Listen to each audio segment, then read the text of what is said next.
The nurse grabs my wrist so hard it almost hurts. Her fingers are cold. Trembling, she leans in, breath sharp against my ear, and hisses, "Hide. It's a trap." The words don't make sense at first. My mind is still racing from the sprint down the hallway, from the echo of my shoes slapping the hospital floor, from the smell of disinfectant burning my nose. Fluorescent lights glare overhead, buzzing like insects. My heart is pounding so loudly I'm sure everyone can hear it. I freeze. And then I see him. My husband stands in the corner of the operating room, half turned away, wearing a white coat that does not belong to him. For one impossible second, time stops. The beeping machines blur into a single dull tone. The air feels metallic, heavy, like I'm breathing through foil. My mouth goes dry, my knees lock. He looks calm, too calm. In that moment, nothing in my life makes sense anymore. I don't know yet how deep the betrayal runs. I don't know how many lies are stacked behind that clean white coat and that familiar posture I've trusted for years. But I do know this. The man I thought I married is standing where he shouldn't be, during the worst moment of my life, and someone is afraid enough to tell me to hide. By the time the truth is finished, everyone who promised me loyalty will be left speechless. Not angry, not defensive, silent, exposed. I didn't walk into that hospital planning revenge. I walked in as a mother, terrified, praying I wouldn't lose my child. But what I found instead was the beginning of something colder, smarter, and far more final. I was there for my child. That's the part that still hurts the most. I believed my family was my shield. I believed my husband was the one person who would never let harm come near us. I was wrong, so painfully wrong. And once you see the truth in a place like that, under surgical lights, surrounded by strangers, you can never unsee it. If you've ever been backstabbed by the people closest to you, if you've ever smiled through trust while someone sharpened a knife behind your back like, subscribe and tell me your story in the comments, because this one is going to hit hard. This is how it starts. The perfect life, the slow unraveling, the moment I break, and then the part they never expected.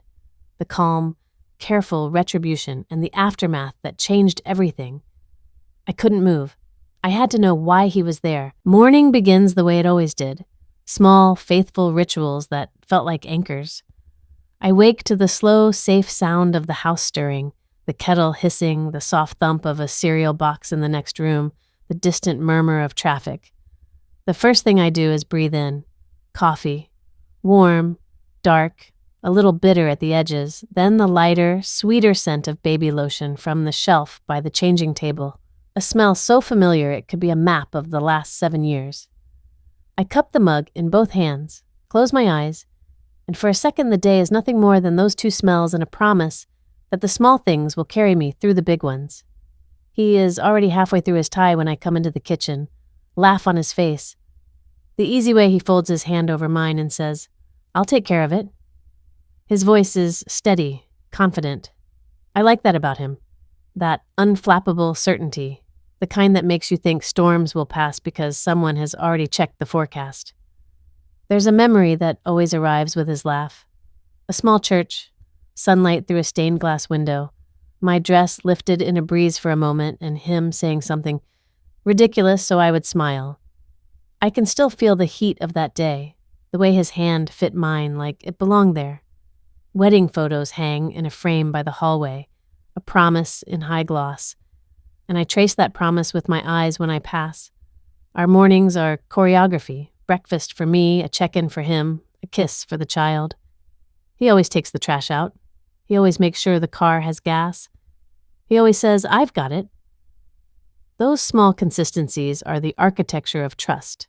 There are cracks, little hairline fissures that I tell myself are just the texture of a life lived together. A missed call, a late return that's explained away as a surprise meeting, a text message that disappears when I walk into the room. I know the shape of my denial, the way I press my lips together and call it exhaustion or phase. I have become, over time, very practiced at looking at the face of things and seeing only what I want to see. We were mid-sandwich, half laughing about a TV show clip I'd sent him, when the phone rings and everything slides. The ringtone is the sharpest sound in the house. My hands jerk. The child looks up, eyes waiting. I answer. The voice on the other end is clipped and small and holds the kind of news that knocks the furniture from the room without moving a single chair. A hospital, an operation. They need family immediately. I don't know the details, and maybe that's mercy, but the world compresses into a single sentence. Come now. The drive is a thin line of urgency and raw fear. I pull on a sweater, shove the baby into the car seat, and my head is full of abrupt thoughts. Who will be there? What will they say? Is everything going to be okay? The engine coughs to life like a starting gun, and we are moving. The route is a blur of red lights and honking. The city a smear of neon and brake lights reflected in the rain-dark glass. The child hums a song, oblivious and unbearable little island of normal inside the speeding car. I grip the wheel with one white knuckle, and every song on the radio sounds like someone else's life. Hospitals have a smell that is impossible to forget. Antiseptic so sharp it feels like you could slice the air, a faint, underlying metallic note, the warm, recycled breath of too many sick rooms. Neon lights hum the way fluorescent lights always hum when they want to be heard. There are too many people in too many places. A man pushing a clipboard, a woman crying quietly by a vending machine, a nurse moving with that kind of practiced urgency that only people who live in hospitals have. I am directed to the family waiting room down the hall. The nurse's voice is efficient, not unkind. Family waiting room is down the hall. My hands are slick on the plastic chair. My heart taps a rhythm I cannot slow. Everyone else in the room is contained in their own little storms. Strangers' grief and confusion hang like laundry in the air. I try to make sense of it all. Who is cutting through the normal texture of my life like a seam ripper? The waiting room clocks watch me like judges. There is television noise, the low drone of people speaking in measured tones, and on the far end, someone laughs nervously at a joke that lands like an attempt to float. At some point, between the beep of the machines and the sound of a coffee cup sliding on a saucer, I hear a whisper. It is small and thin and almost swallowed by the hum, but it lodges in my ear like a stone. A name. The kind of name that should not belong in a hospital corridor at this hour. Not his name, not his face. I turn my head without thinking because when you get a sound like that, the wrong name in the wrong place, your body reacts before your brain has permission. I think of the little things that add up into suspicion. He had started keeping his phone face down on the table lately, a small, deliberate thing that felt like a closed window. I remember once finding a receipt tucked under a pile of bills, a receipt for a late-night hotel valet. Time stamped for after midnight, the address printed in that polite, impersonal font that makes everything sound official. I asked him about it, and he smiled and said he'd been delayed at work, that it was nothing to worry about. I nodded the way you nod when you choose peace over interrogation. There were other signs, a lipstick smudge on a coffee cup one morning that he could not explain, a calendar entry that said, dinner, client, at 10:30 p.m., scribbled in a hand I trusted. They were small things, each defensible on their own, harmless in the light of day. Put them together, and they begin to form a picture with too many shadows. Guilt comes next, a slow, heavy guilt that is its own punishment. I go over every conversation, every shrug, every time I laughed something off. I remember a time he kissed my forehead and said, "I'll take care of it." And I let my shoulders down and believed him. How easy it is sometimes to be undone by your own generosity of trust. How simple to misread a man as a shelter when he is quietly building a storm. The intercom clicks and a nurse's footsteps approach, precise, the shuffle of shoes that have walked this hospital a dozen times. She looks at me like someone who knows the weight of waiting rooms. She speaks softly, as if the right volume could keep the worst things from arriving too fast. "We're going to update families in the next room, ma'am." She folds her hands like she is trying to keep them warm. I stand, moving because that is what you do, because sitting feels like an accusation. My stomach is a hollow drum. I find myself drifting to the moments before the emergency, the text he sent me at 2 a.m. that said, "Running late, don't wait up." The way he used to call me love in the afternoon, now replaced by a clipped, "okay," or "noted." Little omissions that become loud when your life is a fragile house and someone begins to pry at the foundation. I keep replaying the conversations in my head, searching for the point where a life could have been diverted, for the moment when a decision was made. The nurse's voice returns close, an island in the current of noise. She leans toward another staff member, the words so low I have to lean in to catch them. We need to clear the area. Surgical team needs privacy. Her tone is businesslike, and it should be enough, but my ears are keyed to everything now. That whisper returns. This time, I catch it clear, a name, followed by a word that does not belong with this place. My chest tightens. There are times when fear makes you foolish and times when it makes you brave. I have never been any good at knowing which I will be until I'm in the middle of it. The thought that flares in my mind is a small, terrible simulation. What if he is not meant to be here because he is not who I thought? It is a ridiculous thought. It is the kind of thought you would smother if you could, but it persists, the way a stubborn song repeats its chorus even when you change the station. I stand up. My legs feel like lead. The corridor is suddenly longer. Fluorescent light stings at the edges of my eyes. I walk because I must, because the space between the waiting room and the operating theater is the shortest distance to a truth I am not sure I want to find. The sliding doors of the operating suite gleam, and when they part, they make a metallic sound that slices the air. Scrubs rustle beyond. Voices, muffled but urgent. The smell of antiseptic is a blade. I slow at the threshold. There is a breath I cannot catch. Someone laughs in the room, a short, sharp sound that could be anything. And then I hear the nurse's voice again, this time close enough that her words are no longer a whisper, but a command, an edged thing. Hide. It's a trap. I stop where I am, the world narrowing to the syllables of that sentence and the feel of the doorframe beneath my fingertips. The sound of scrubs, the murmur of conversation, everything falls to a fragile hush.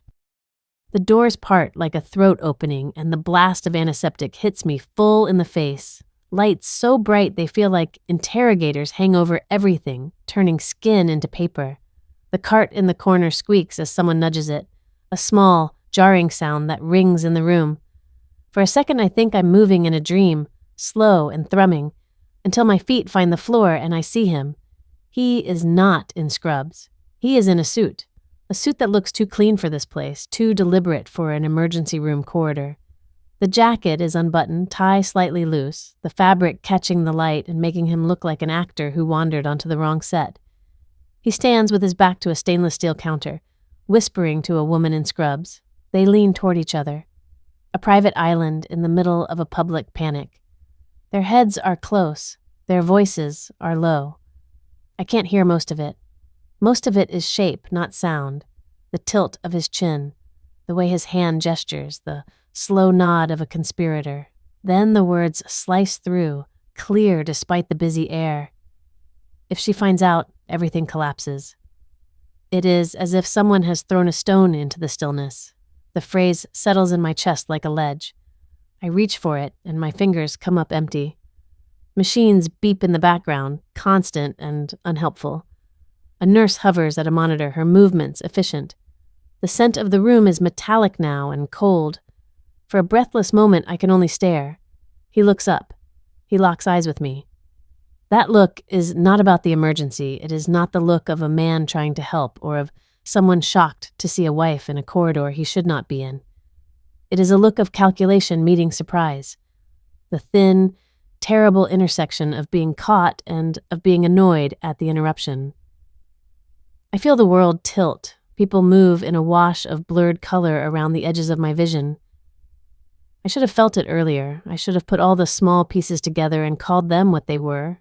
Pattern. A string of late nights that weren't about work, a calendar that filled with client dinners meant for hours when the house was supposed to be ours. A laugh too practiced for private moments, smiles that belonged on a stage. He was everywhere. I wanted him to be publicly. At school fundraisers with a tidy speech and a plate of cookies, at my mother's birthday leaning in and telling stories that made everyone laugh. But privately there were signals I chose not to decode. He was smooth in company, gracious with strangers and precise in the way he curated his life for anyone looking in. I remember the charity gala where he stood under warm lights, shaking hands and signing a check with a flourish. I remember the way he kissed my temple at the end of the night and promised the child a scholarship fund he swore would be safe. "I'll take care of it," he said then. The same words he'd said 1,000 mornings. How carefully he layered himself into our future. A steady hand at PTA meetings, a name that opened doors, an easy, polished confidence that became a tool and a shield. Trust does not fall out of the sky. It is built in small, repeated acts. He built mine like an architect, brick by flattering brick. When you live inside someone's story for years, you stop noticing the seams. You look at the whole and assume continuity. But continuity can be fabricated. It can be a mask stitched to a face. The more I think about the public gestures, the volunteer hours, the endless patience at school performances, the more they look like a front to hide other behavior. I feel foolish for the slow dawning of it. I feel foolish for equating presence with honesty. Memory is cruel that way.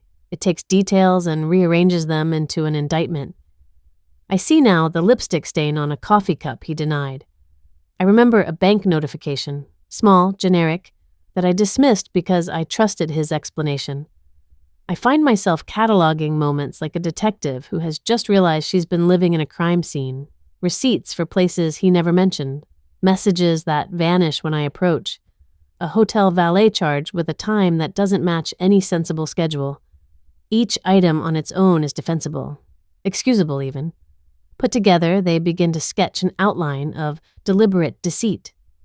At a board meeting a few months ago, I had been blindsided. I present a project, hours of work, nights bent over a laptop, and he sits with that same quiet smile as someone else is praised for my idea. He nods in the right places in the room, puts an arm around me in front of colleagues, and then, later, in private, he shrugs as if there was nothing to see. "You've got a vivid imagination," he'd said when I mentioned it, as though my clarity was my problem. The room's applause tasted like ash because I could feel a hand, his hand, in the applause, redirecting credit like a marionettist pulling strings. At a family dinner, he drops a joke about my ambition that lands like a knife coated in sugar. "She's always chasing something," he says, smiling at the table. People laugh because that's what you do when someone changes the channel of conversation. Their laughter becomes a cover for a small theft, the theft of my reputation, my pace setting, the shaping of how others see me. Later, someone asks me in a low voice if everything is okay between us, and I find myself saying, yes, of course, because the machinery of keeping things together is heavier than the machinery of correction in public. Then the messages start arriving. A photograph on a phone handed to me across a kitchen counter, quick and sharp. 2 bodies at a table, his hand resting in a place that should not be his. A text sent to the wrong number meant for someone with a name I don't recognize. A voicemail that clicks open with a recorded voice that says his name, and a phrase I have never heard him say to me. Each reveal is a small explosion, but the debris doesn't scatter outward. It forms a concentrated pool of proof. The fact that it's happening in the margins, in the dark corners where a life can be unobserved, makes it sting more. It feels like the past year of our life has been running a parallel track I didn't see. When the nurse's warning, "Hide, it's a trap," is still ringing in my ears, and I am standing in a corridor that smells like ozone and cold metal, the dilemma becomes smaller and sharper.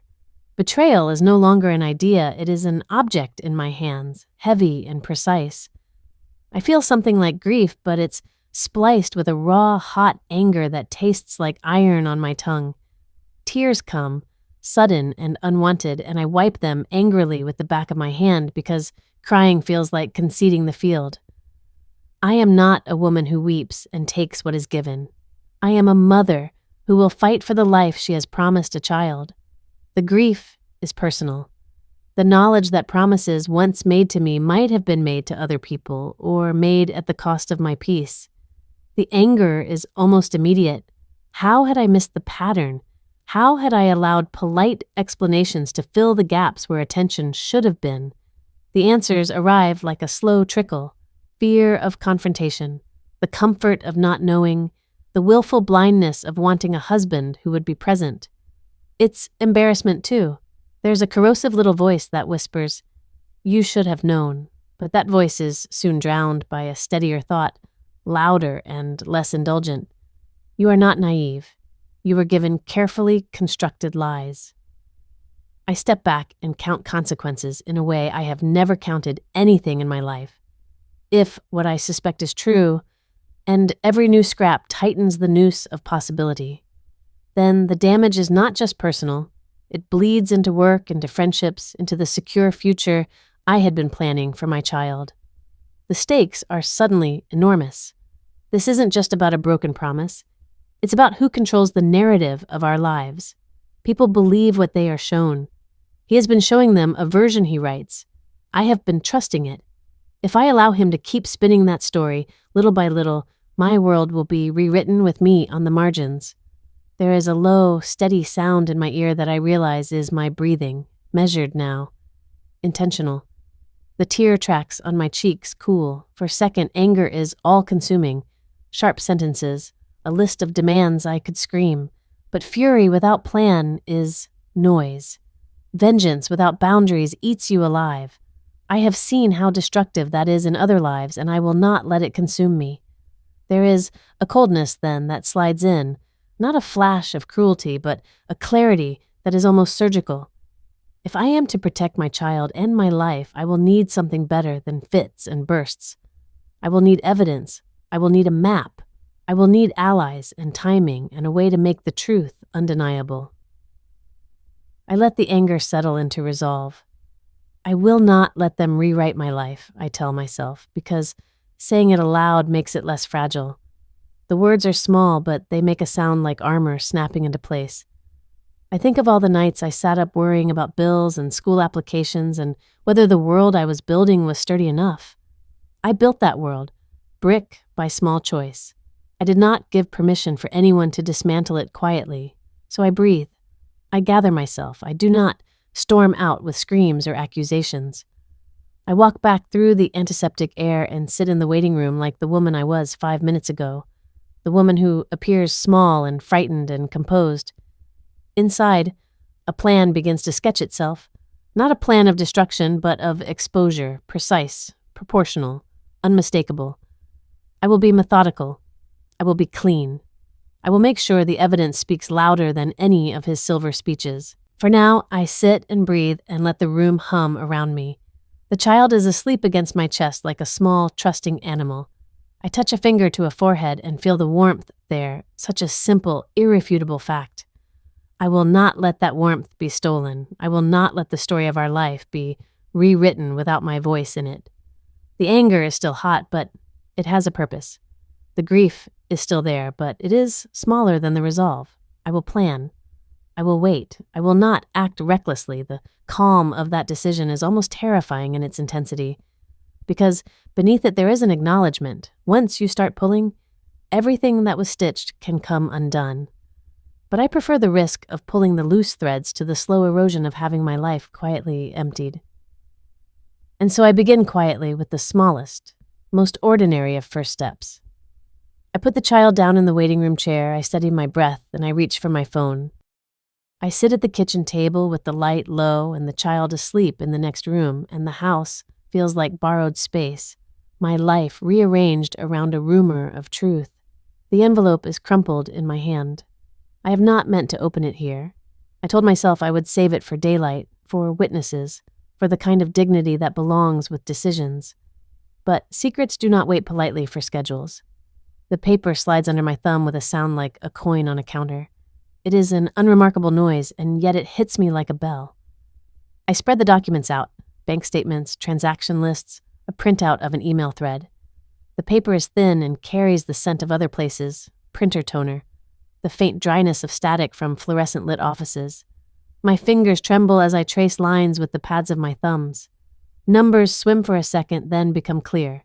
Transfers at odd hours, repeated small deposits labeled in a way meant to be anonymous. A spreadsheet someone wanted to hide under the guise of accounting.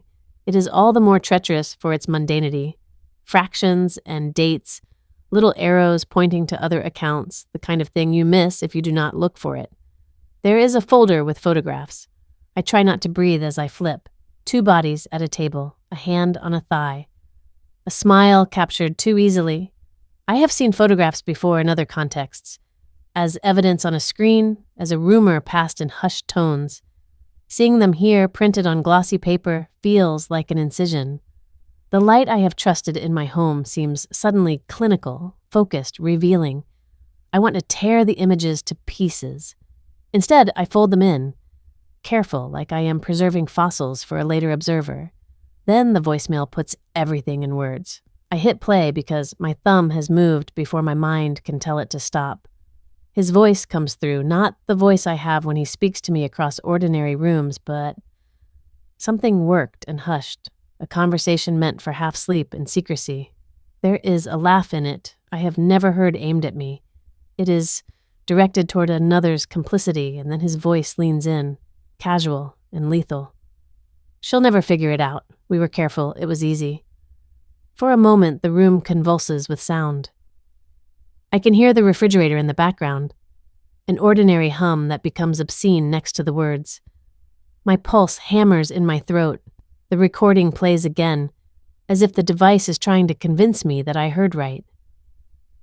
It was easy. The phrase repeats like a coin in a jar. That is the confession. There are no theatrical words, no dramatic admission, just the banal cruelty of a man acknowledging that his betrayal was simple and successful. The mind reaches for reasons like drowning people, reaching for air, greed, boredom, a void he could not explain. But reasons are luxuries. The thing he says is small and precise and devastating. I feel hollow where trust used to sit. I do not scream. I do not call out his name. I fold the papers, stack them like a small tower, and put them into an envelope as if I am tucking a sleeping child into bed. My hands are steady despite the storm. My throat is dry. I try to imagine the life beneath these pages, a parallel ledger of choices made without me. The sense of being cut out is a physical ache that settles behind my ribs. I remember a night months ago when I stayed up late filling out scholarship forms, and he came into the office, kissed my temple, and said, "We'll be fine. I've handled things." I had believed him then the way you believe the person who has your name on their lips. Now the words slide off like oil. How many times did he say those words? How many times did I hear the promise and allow the worry to settle? The house feels colder because of it. I stand and pace because pacing is a way to keep the world moving. The floorboard near the sink creaks in a familiar rhythm. The child's drawing taped to the fridge, blocks of crayon, a sun with too many rays, winks up at me accusingly. I snatch the wedding photograph from the mantel, the one with our faces bright and shallow with happiness. For a moment, I consider flinging it against the wall. I wind up, instead, tucking it into the envelope with the rest of the evidence. The motion feels ceremonial. It is a tiny, private burial. There is a sound in the hallway, a muffled step. I smooth my face with both hands, blotting at the ghost of tears that want to bloom. I go into the child's room and sit on the edge of the bed. The child is curled under a small blanket. The even rise and fall of sleep, a miracle of trust. I put my hand lightly on a small head. The warmth is a living thing that anchors me. I lean in and whisper a lie because some lies are shields. "Mommy might be late tonight, love," I say, soft and careful. "Everything is okay." The child murmurs and does not stir. Saying it aloud is both protection and ritual. I am the guardian of this small life, and they sleep because my voice is steady. Alone again in the kitchen, the documents sit like a tiny court on the table. My mouth tastes of metal, like biting your tongue hard enough to smell iron. The betrayal is no longer abstract, it is inventory. I check the dates, the circles around names, the email headers that trail like footprints through the snow. There is an exchange with a name I recognize from the hospital whisper. A name I had hoped was nothing. The thread contains phrases that are thinly veiled but damning. Payment schedules, pulling strings, guarantees. It is not a melodrama, it is the banality of planning. Anger starts low and then builds to a hum. It is not the wild animal of a moment. It is the cool, surgical anger that thinks in steps. I let the anger run through me, and then I give it tasks. First, I do not let my voice crack in public. Second, I assemble evidence without altering anything. Third, I do not confront him here alone in the house where a child could wake and hear and be hurt in ways that cannot be undone. The plan thickens in my head like dough rising, careful, patient, exact. I think of allies. There are two people who might help in this delicate theater. One is my friend from HR, Maya, who knows how to navigate the legal edges and keeps a mind that catalogs facts like a librarian. When I imagine her voice, I hear practical questions rather than moralizing. What do you want to achieve? What is your end game? The other is someone I never thought I'd need, a private investigator, a mutual contact I can reach through an old colleague. I do not want revenge so much as restitution. I want the truth to stand where lies have stood. I make a list on the back of an envelope: receipts, call logs, witnesses, an email, a date when the photograph was taken. I write in block letters because block letters feel like commands. Proof. I leave space to breathe between each word. The plan needs bones. Evidence will be the skeleton that the story can hang from. Without it, accusations are wind. I think of a public place where the truth could not be mistaken. A board meeting, a hospital review, a family dinner where the layers of pretense would peel back under light. I do not map the whole thing yet. Mapping is dangerous without reconnaissance. There are practicalities. Money trails must be traced. Accounts opened under innocuous names must be followed. People who sold silence for a fee must be named. I know the kind of legal language that can unseat a man standing. Breach of fiduciary duty, misappropriation, conflicts of interest. These are dry, bureaucratic terms that hum with consequence. I am not a lawyer, but I am a woman with a pile of paid-for photographs and a voicemail that stabs clean through the soft tissue of denial.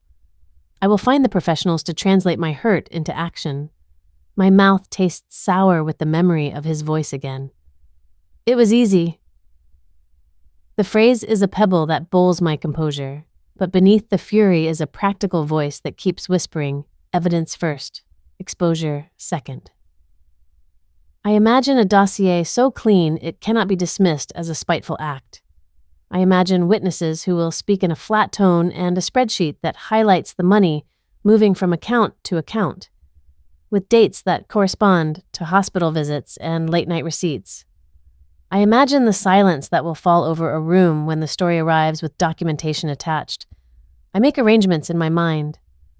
I will not do this alone. I call Maya the next morning, and her voice is the precise, necessary thing I hoped for. Send me everything.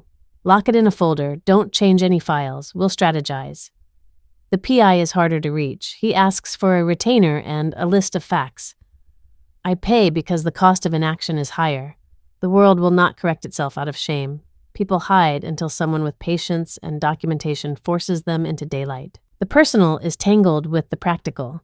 I sleep badly because my mind drafts speeches for the moment when I will speak, not in the way of a vengeful tirade, but in the measured cadence of truth-telling. There is a line in my head I practice, a sentence that will land like a clean incision. I have documents that show what has been done in our name. I keep chewing on how to say it so that it is not anger that informs it, but a steady presentation of facts. Still, there are nights where the old reflex to fight in the moment flares up. I imagine grabbing him by the shoulders and asking him to explain, to make me see the human reason for the small cruelties. I imagine ripping the mask from his face and watching him flinch. The temptation to break things is a child's, a satisfying but hollow catharsis. I do not want hollow, I want accountable. I go back to the envelope, touch the edge, and feel the papery grain under my fingertip. I am careful because I am treating a case. I am careful because I have a child to protect and a life to reclaim. I do not want a scene that will leave scars. I want clarity that will allow every person who has been deceived to see the full frame. I want consequences that are proportionate and visible and irrevocable in their effect. When I tell Maya about the voicemail, she grows quiet for the first time I have heard. That's the thing, she says finally. That's the admission that makes it hard to gaslight. You have to keep it pristine. She asks about witnesses, about times, about whether anyone might corroborate a meeting. Her questions guide my anger into channels I can use. The PI promises to check sources and produce a chain of custody for every photograph and digital file. I learn the language of evidence as if it were a new prayer. There is an odd mercy in being methodical. It steadies the body. It gives the heart something to do besides reeling. The plan grows from a smear in my chest to a shape I can move around. I begin to imagine the first stage. Quietly collect. Quietly corroborate, then present. I do not say the words ruin or revenge aloud. They're too loud. Instead, I say things like restore and protect and truth. Words matter because they set the tone of what I will be remembered for. And yet, beneath the cool calculations, something darker and more personal pulses. The man I loved is a stranger with a well-practiced smile. The life I built with him has been infiltrated by a private life that endangered the people I hold most dear. That is unforgivable for reasons both petty and sacrosanct. It is not just the lying, it is the way those lies crept into the bones of our plans for the child's future. It is the theft of a future my hands shaped. Late at night, I rehearse a final thought until it is hard-edged and ready. I whisper it in the dark so that it lodges in my mouth.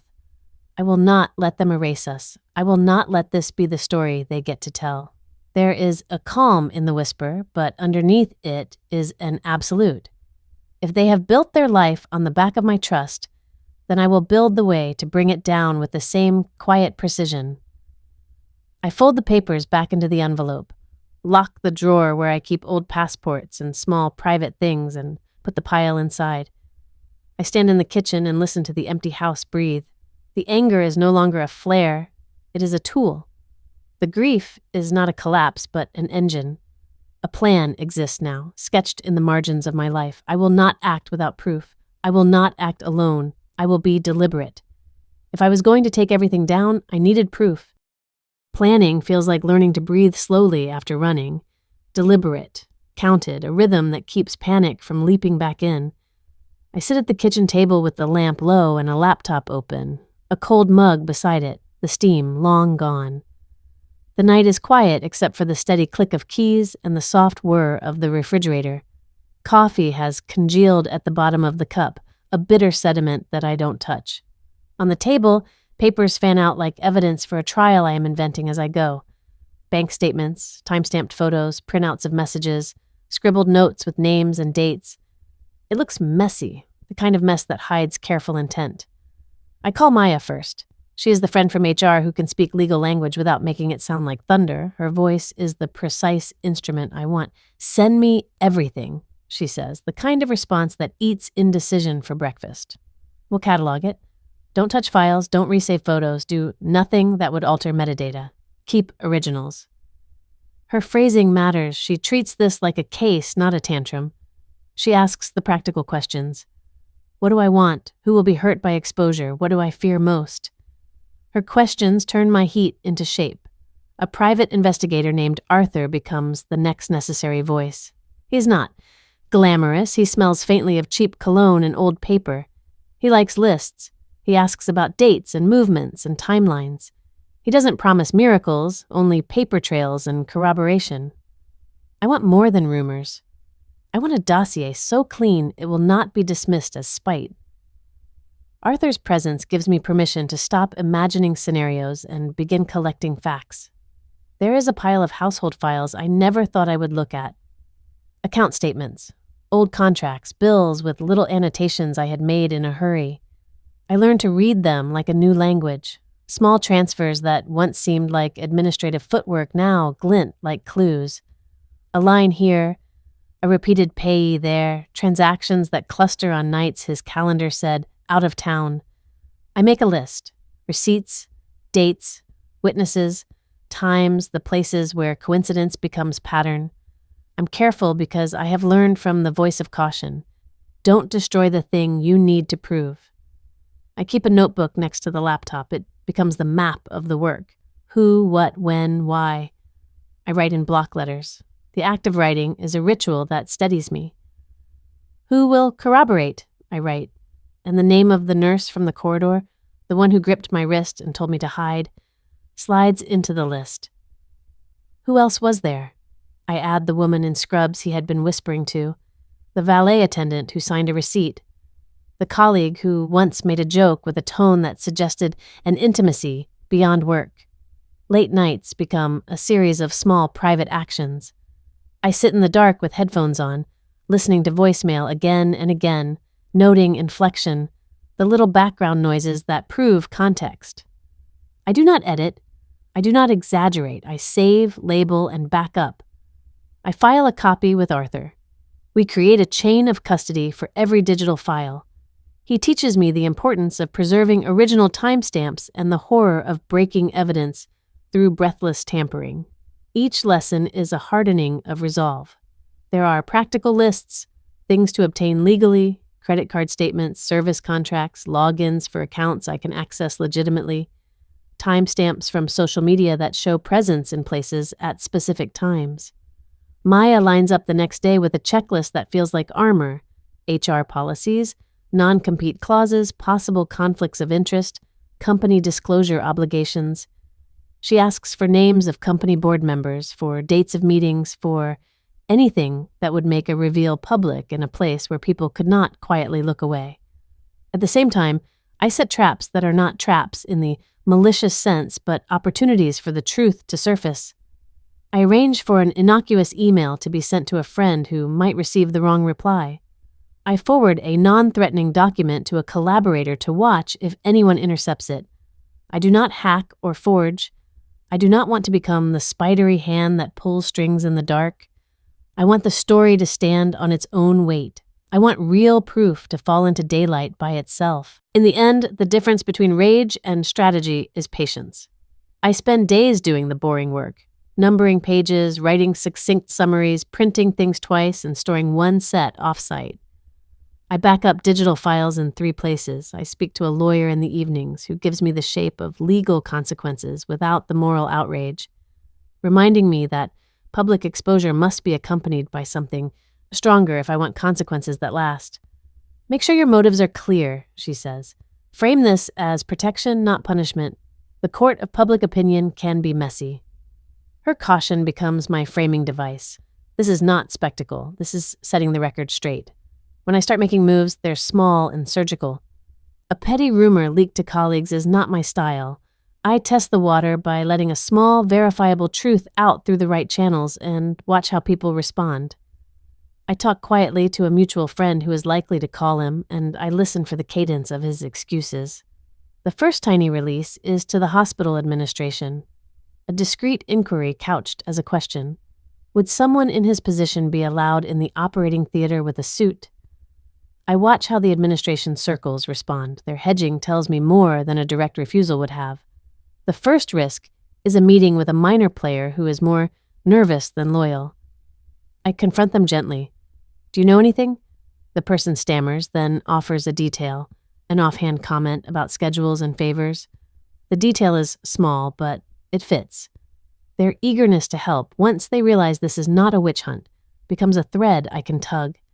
But risk is a feature of this plan. An ally I expect to be steady freezes when the moment of truth arrives. I can't get involved, she says, voice small. It stings because she is someone I trusted to stand beside me. Her hesitation forces me to recalibrate. Not everyone will be courageous when the consequences touch their own quiet lives. There are near misses.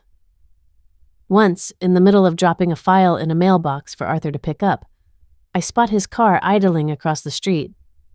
I freeze, breath held, the file clutched like contraband. He does not look up. The world tilts toward panic. Small decisions, whether to put a file into a mailbox or hand it to a person who might be noticed, become enormous. I become careful enough to anticipate the hazard, which makes me more dangerous in the right way. Sometimes the antagonist brushes off rumors with a rehearsed smile and a pearl of arrogance.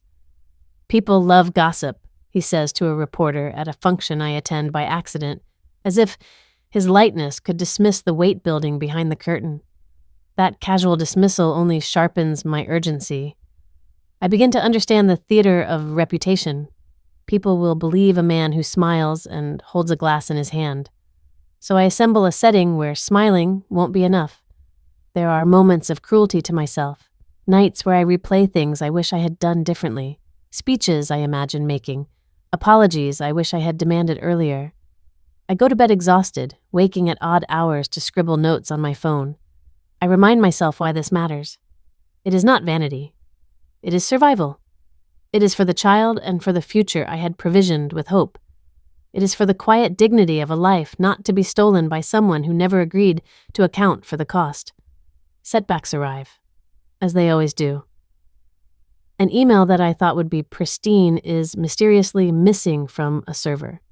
A witness who agreed in the heat of a conversation suddenly says they are not sure of dates. A file I had thought safely copied is corrupted when I try to open it, the pixels refusing to become sense. For a day I panic, not from fear of discovery, but from the feeling that the truth might slip through my hands like water. Then, I breathe and pivot. Arthur is relentless. He tracks down alternate sources, finds backups, uncovers a receipt in a different account that ties a payment to the same night that matched a photo.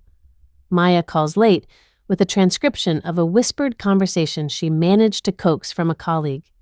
We stitch fragments into a longer, coherent cloth. That is when I learned to use setbacks as fuel. The moment something goes wrong, I escalate the approach in a way that leans into exposure rather than concealment. A deleted email becomes an opportunity to subpoena server logs. A wavering witness becomes someone we approach with corroborating evidence that makes denial less plausible. I stop hoping for confessions and instead focus on creating a narrative so incontrovertible that even the most silvered liar cannot slither out of it. At one point, when anger presses like a fist against my ribs, I almost make a mistake. I consider confronting him at home in a way that would leave no doubt in anyone's mind. I imagine shouting, slamming doors, making a scene that would shatter the careful veneer. But I remember my child asleep in the next room and the lawyer's voice. Do not act in ways that jeopardize your case or the person you are trying to protect. I step back from the edge and choose a cleaner course. The world will be a courtroom in which my calm voice reads evidence and people listen. The moral victory will lie in clarity, not in spectacle. The masterstroke grows in my mind like a sculptor's final touch. It will happen in a place that combines public weight and unavoidable consequence. The hospital board meeting where policy and practice converge, where a man's privileges can be reviewed and revoked. It is not about personal humiliation so much as structural accountability. I want him to lose the privileges he used to mask his life. I want institutions to protect the people he endangered. We set the date quietly. Ruth, an old contact at a local paper who owes me a favor from long ago, is willing to run the story if we have the documentation to support it. She is blunt. I'll publish only if it's airtight. I send her the packet, the voicemail, the photos, the bank statements paired with dates, Arthur's corroboration, Maya's HR analysis. She reads it like a juror. Her silence is a slow, heavy thing. Then she says, "This will land like a bomb." Her tone is clinical, not triumphant. Ruth understands the ethical responsibility of a public reveal. The day arrives. I feel odd in the hospital corridor, like the seams of two worlds are being pressed together. People move around me with the same tiny, vital business as always. I stand in a corner with a folder under my arm, the sound of the waiting room like a river behind me. The board meeting begins with banalities, minutes to approve, budgets to note. I feel ridiculous for a moment, then steady. Then we ask for a private request to address the board. My voice, rehearsed and precise, says what needs saying, the facts, the evidence, the implications. I watch as the room's air changes. The man who once smiled like he owned every room becomes a small thing under the light. He speaks first. Practiced. Denial sliding off his tongue like oil. He calls it rumor, jealousy, a smear. I listen without flinching. Then Maya, calm, clinical, stands and reads a timeline she has compiled. Arthur hands a member of the board a thumb drive. Ruth's reporter recounts the verified evidence in neutral tones, and the effect is more powerful than anything I could have imagined. Cameras click. The rustle of papers becomes a chorus. The man's face goes slack. For the first time, his smile falters. I see the moment in near slow motion, a hand trembling around a coffee cup, the way his foot finds the floor as if to flee, the hush that gathers like a curtain falling. Questions come rapid fire. People who once nodded at his small jokes now raise eyebrows and ask for clarification. The hospital's legal counsel, a cool, competent woman, asks for time to investigate. The board votes to suspend privileges pending inquiry. It is not theatrical revenge, it is institutional consequence. He loses access to places he used as a shield. He makes one last attempt to strike back.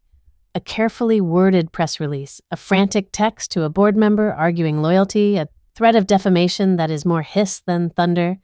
The attempts land flat because the story is heavy with paper and fact. His denials are small against the weight of the dossier. There is no violence. There is no melodrama. There is a steady clearing of the air that feels like washing a stain from a favorite shirt. The fabric does not return to perfect, but it is cleaner. I stand after it is over and feel a mix of relief and exhaustion that sits somewhere between elation and grief. The masterstroke is not a final triumph so much as a public setting to the record.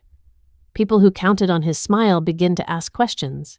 People who were complicit or blind shift uncomfortably. My life is not restored to innocence. It is rearranged, made into a life that now bears the mark of truth. I'm careful to leave room for nuance in my own heart. Accountability does not become salvation, but it becomes a tangible, enforceable line where deceit used to be.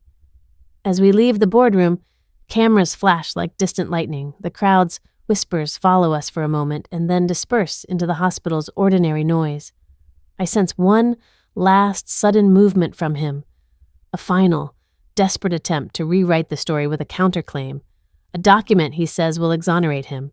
He will try to muddy waters, he will try to rally supporters. That is how men like him survive, by throwing up enough smoke that people give up seeing. I know the gambit will come. I have built contingencies.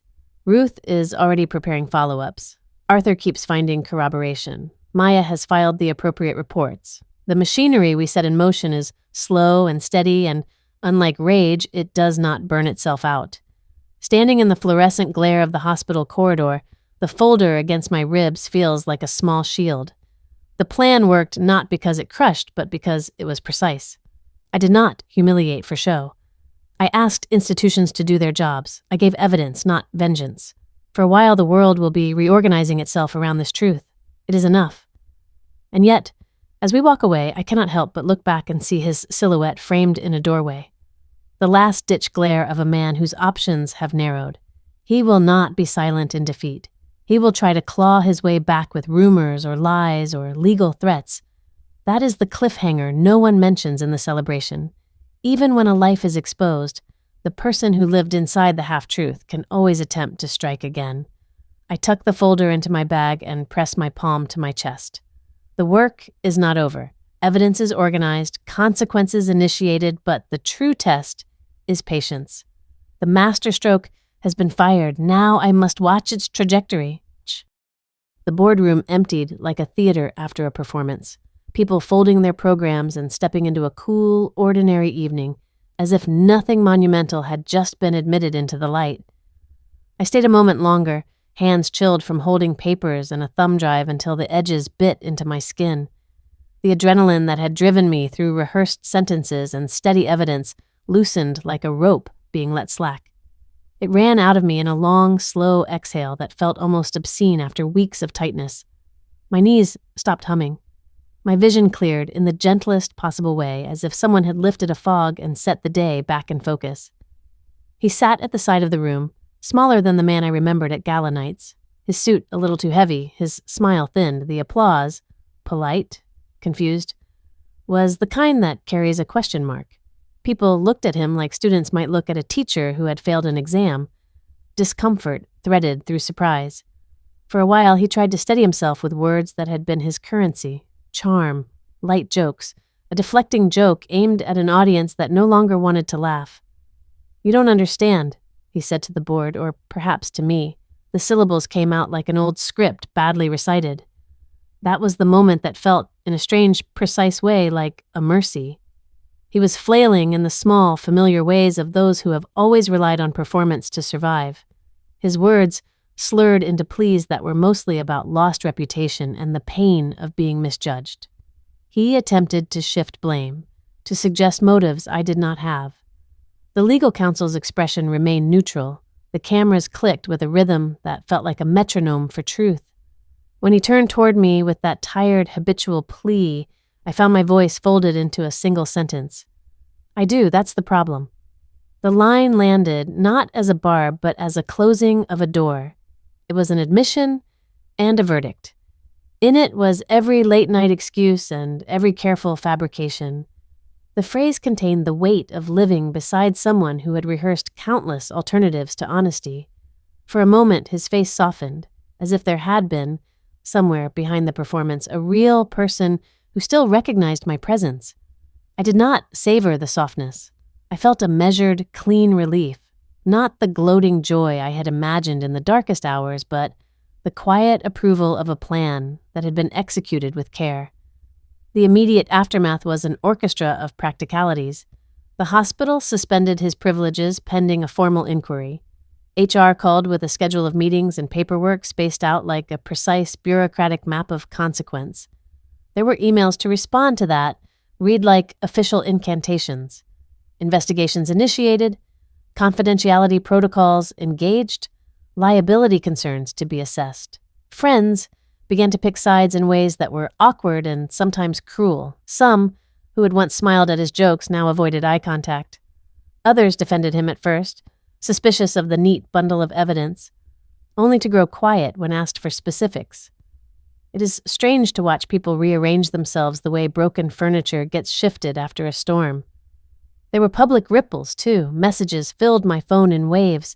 Support, accusation, offers to mediate, demands for comment. A reporter asked for a statement, which I gave in neutral, factual terms. The evidence presented, the steps taken, my desire for institutional protection going forward. I refused to let anger shape the words. The story had to be ledgered, facts, dates, actions. Emotions would come later when the sweep of consequences had settled into life again. In private, the fallout was quieter and more human. The child's teacher called to ask how we were doing and whether anything would change at school. My mother left a message that was mostly tears. My sister, who had always been practical in crises, drove over with 2 thermoses and a face that was square with determination. We sat at the kitchen table much later than felt sensible, and I watched how the small rituals of ordinary days tried to reseat themselves around the new shape of our life. There is a dignity in that slow reassembly. It reminds you that the world you are keeping is not just the sum of big public moments. At home, I made tea in the way I always had when storms came, boiling water, a cup steamed in my hands, a tea bag left to breathe the exact amount of time that meant comfort rather than homework. The kettle's whistle was a normal thing. The aroma of tea was ordinary and grounding. I sat at the table and breathed until the tightness in my chest softened. I poured a cup for the child, who perched on a chair and folded small fingers around the mug like an offering. We drank in companionable silence, the kind that rebuilds trust more reliably than words sometimes can. I reheated biscuits and handed one across the table. It was a small, stubborn restoration of the domestic life that had been rattled. There was no cinematic collapse, no triumphant parade. My victory was a collection of small certainties: the hospital's decision, HR's memo, the way a child's laugh returned to the kitchen by degrees. I lay in bed that night and let my face fall into the pillow, tasting salt that was not simply tears but the residue of long nights of worry. I laughed softly at myself, and that laugh felt like an old friend returning.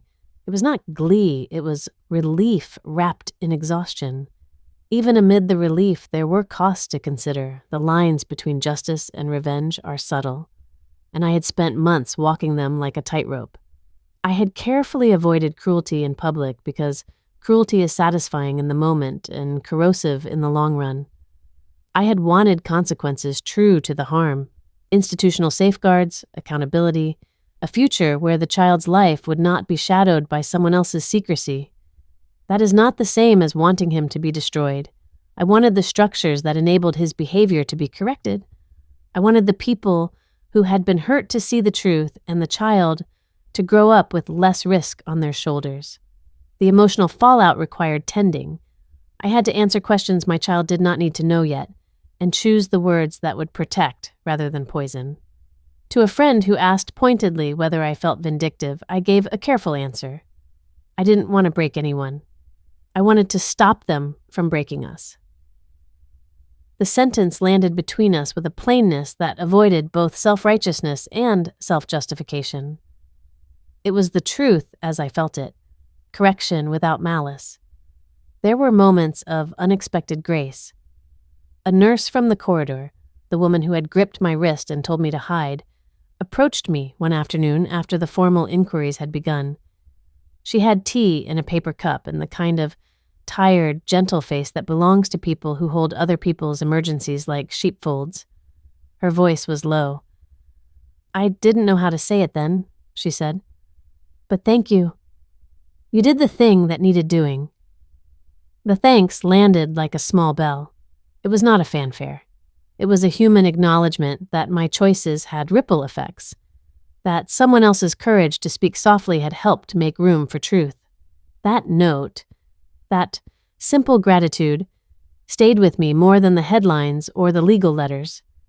It felt like confirmation that I had chosen the right instrument for the work: evidence, perseverance, restraint. The nurse's thanks was a reminder that the consequences I had sought were not about spectacle, but about safety and repair. In the slow afternoons that followed, as the legal machinery crawled through its necessary motions, I felt myself change in ways that were not all comfortable. I was stronger. I was more cautious. I was more precise in speech. But I was also more wary of the ease with which trust can be weaponized. It is a weariness born of knowledge, the realization that the person beside you in the morning can conceal a life at night. That is a lesson I would not have wanted to learn, but having learned it, I would not unlearn it. There is a moral nuance to living through exposure.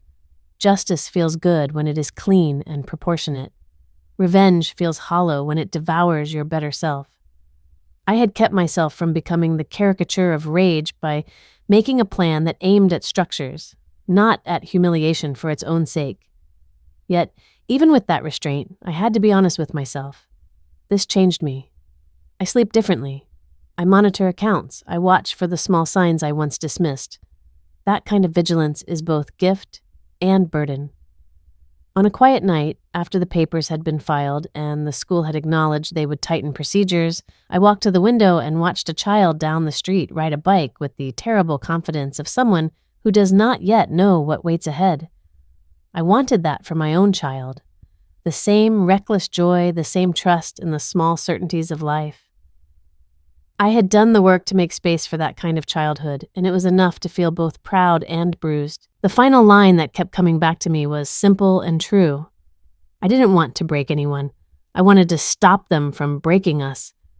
The sentence held both mercy and firmness. It let me leave room for a human to fail and also insisted on a boundary that could not be crossed again. The path forward was not a clean return to what had been. There was repair work to be done, conversations to be had, trust to be rebuilt on terms I controlled. But as I closed the last folder into a drawer and leaned back against the kitchen counter, I felt something settle.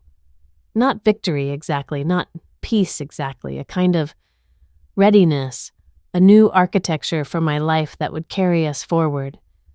It was bittersweet and it was real. I'm standing in the quiet after the storm, the kind of quiet that feels earned. The house is dim, the child asleep down the hall, the same soft rhythm of breathing that carried me through the worst nights. When I look back on everything that unfolded, the fear, the betrayal, the planning, the exposure, I don't feel like a victor standing on ruins. I feel like a mother who protected her ground. I feel like a woman who refused to be erased. The story was never just about catching someone in a lie.